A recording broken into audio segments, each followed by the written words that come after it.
Well, he sure looks like one, don't he? Here's his populist crowd, here's his uniform, here's his racism, here's his glorification of violence and militarism, here are his cronies, and here's his insurrection. And yet verily do I say unto thee, Donald Trump is not a fascist. If you do a quick "what is fascism" search on the YouTube, you'll be rewarded with a lot of people telling you that while fascism is real and observable, its central ideological tenets are, to loosely quote every single one of them, hard to pin down. It's hard to pin down. And it's easy to see why. It seems that as soon as you nail down a concrete quality of fascism common across all examples, another example comes in and cancels it out. Many fascist governments are white supremacist, but Italy, from where we get the name fascism in the first place, wasn't, at least in the beginning, and plenty of American fascists clearly see a place for non-whiteness in the national identity. Many fascist governments have imagery made up of strong graphics and primary imagery and are ruled by a dictator, but that's what North Korea does, and they're not fascist. Many fascist governments glorify war, but America does that, and no, we're not, on the whole, fascist. It's true, there is no household definition for fascism the way that there is for communism, but that doesn't mean it can't be described fairly comprehensively, which scholars have been doing for decades and continue to do to this day. This isn't an obscenity trial, we don't need to do the "I know it when I see it" thing. Any bored grad student quarantining in their parents' house with access to a big enough library can come up with an informed description of fascism. Let's try it now! Splicing together definitions from scholars of fascism Robert Paxton, Roger Griffin, George Mosse, Jason Stanley, and Hannah Arendt, and mixing in primary documents from Italian fascist Giovanni Gentile and Hitler's resident legal scholar Carl Schmitt, here's my working definition. Fascism is a revolutionary ultranationalism which seeks to reclaim and manifest the utopian glory of an imagined past by any means necessary, the perceived loss of which glory is understood to have been caused and is continually threatened by degrading outside forces. Thank you for allowing the United States of America to be reborn. Thank you for allowing us to get rid of the communists, the globalists, and the traitors within our government. We love you and we thank you. In Christ's holy name we pray. Uh-oh. We have a problem. But is that problem really an ideological cause that Donald Trump pursues in his life as a public figure? If you were only to look at every racist, xenophobic thing he's ever said and done during the course of his public life, which is what most media does, this would be a reasonable thing to think. And indeed, the most fervent Trumpistas who take his every word at face value, real fascists by any measure, still think that any day now the awakening will come and Trump will finally wage war on the deep state Satanist, Jew-cuck, pinko, Democrat, child molester, Black Lives social justice, Freemason pizza cabal. So, do we believe them? Do we think this active, ideologically driven attack on pluralist governance is the cause for which Trump lives and breathes? Well, I'm pretty convinced it's the cause of certain people who worked for Trump. I'm inclined to believe Stevens, Miller, and Bannon when they say fascist shit because their actions show a clear, lifelong preference for fascist shit. But there's just something missing in Donald Trump that gives a different flavor to his cruelty and racism. There's one moment from the 2015 presidential campaign I think about a lot, when Donald Trump was asked if he employs any transgender people, and he said, "No, I really don't know. I probably do. I really don't know." Then he went on to talk about how he doesn't see what the big deal about bathrooms is and why people can't just choose the one they want like they've always done. You leave it the way it is. There have been very few complaints the way it is. People go, they use the bathroom that they feel is appropriate. There has been so little trouble. It's a moment that stands out as weirdly reasonable, especially against the anti-trans laws he later pushed through over his presidency. It's certainly not a moment that can be explained by calling him fascist, but it can easily be explained if you understand Donald Trump as a person who believes only in himself. The lies he tells are in service of himself. He only ever does or says anything to make himself more comfortable, more adored. This is the real reason he has a problem saying he doesn't want the support of racists, fascists, and conspiracy mongers, carefully claiming ignorance of them so he doesn't have to hurt their feelings. They are the only ones who are willing to adore him as much as he adores himself. I don't think Donald Trump lies awake at night fantasizing about what he can do to secure the white ethno-state. I think he lies awake at night fantasizing about himself. He talks about politics and diplomacy like a zero-sum game because to him, every interaction is a zero-sum game. The thing about Donald Trump's winner and loser ethos is that no kind of community-focused ideology fits into it. Not fascism, not democracy,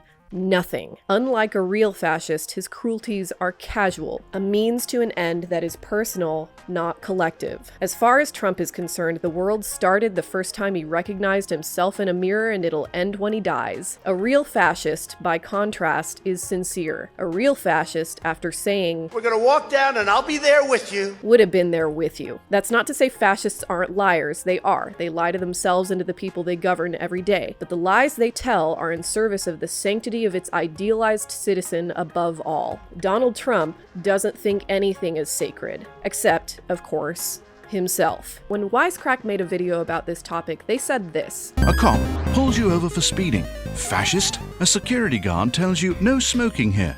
Proto-fascist? An Apple Store employee won't give you your rightful AppleCare refund. Diet fascist? In today's news cycle, no person is called a fascist more than this man, Donald Trump. When phrases that have significant historical and cultural power become just another catchphrase due to overuse, they lose their power. When we don't respect the words that we use, the power they hold, and the history they contain, people stop caring. This is unfair. Calling Donald Trump fascist is not the same thing as calling a cop who pulled you over fascist. We have reason to be worried about his influence and long-term effect on politics. Donald Trump isn't just some hapless government employee doing their job. The problem here isn't that we're disrespecting language or robbing it of its impact. A Republican calling me a communist doesn't make North Korea any less ideologically communist. In fact, the problem is sort of the opposite of that. The problem is that calling Donald Trump a fascist brings to mind a particular kind of danger he can be expected to represent, that his openly racist, xenophobic, and cruel speech and policies should be seen as indications of his ideologically driven intention to ultimately disenfranchise and or kill the people he's cruel to, because that's what fascists do. I think the reality is more insidious than that. Less explosive, more corrosive. One of the drawbacks of human society is that we're really only able to describe new things in terms of what has already happened. A lot of Trump's followers are open fascists, so our closest approximation of linguistic context is to describe him as a fascist dictator. But he didn't really take advantage of that devotion the way you might expect a fascist dictator to do. His rallies don't look like triumph of the will, they look like a public therapy session. So then my wife said,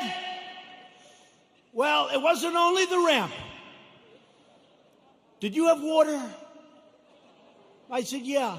I was speaking for a long time. You know, you're drinking, you're working hard up there with the sun pouring down on you. I love this location, the sun's like this. Water.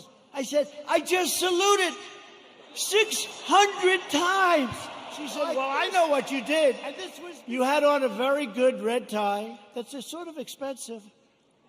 It's still, because they look better. Not one media group said I made a good speech or I made a great speech. Donald Trump doesn't look like a fascist in the way a duck looks like a duck. He looks like a fascist in the way a hyena looks like a dog, even though hyenas are more closely related to cats. When we call him fascist, we're telling each other to expect him to be one thing instead of another. So then if he's not a fascist, what the hell is he? Well, he's an American, isn't he? He's an emission of the capitalist machine, an ultra-concentrated manifestation of every piece of neoliberal propaganda that ever told us it was good to be selfish and pointless to be kind without expecting something in return, that changing your mind or admitting fault will weaken your brand and therefore yourself, that you only exist as long as someone else is looking at you and paying you for the privilege. Donald Trump is very good at this. It may be his only talent. As his ghostwriter says in The Art of the Deal, the final key to the way I promote is bravado. I play to people's fantasies. People may not always think big themselves, but they can get very excited by those who do. That's why a little hyperbole never hurts. People want to believe that something is the biggest, the greatest, and the most spectacular. His is the school of entertainment marketing, where you captivate your audience through excitement and the careful suggestion of astonishing things to come without ever really delivering. We're signing a healthcare plan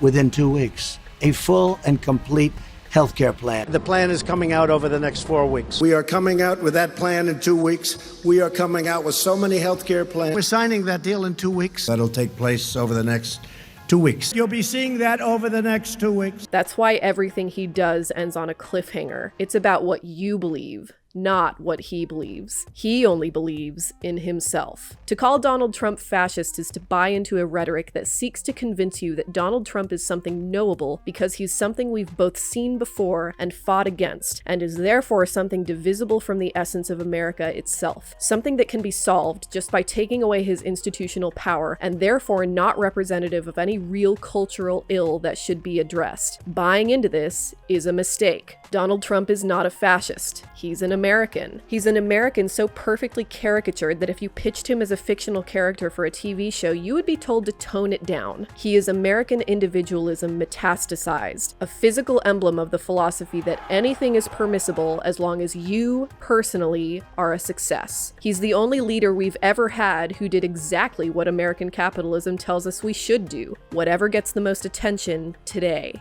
Donald Trump is not a fascist. He just plays one on TV.